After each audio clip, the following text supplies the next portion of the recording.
Naalaala mo pa kaya ang sinabi ko sa iyo nung nakaraang taon sa iyong ordinasyon bilang diakono? Isa lamang ang naging tema ng aking pagninilay noon, ang pagiging lingkod ni Jesus. At inspirasyon noon ang unang ginawa ni Jesus nang piliin niya ang 12. Sabi ni San Marcos sa kanyang ebanghelyo, hinirang niya ang 12 upang sila'y makasama niya at pagkatapos ay suguin upang mangaral.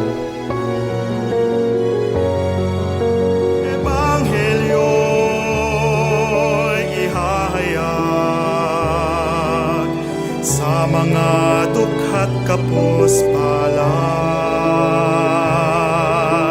nang makalaya ang nabihag at makakita ang mga bulag, o kay gandang masdan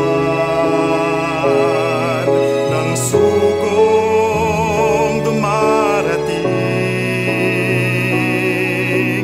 upang ipahayag ang balita ng kaligtasan at kapayapaan sa bayan.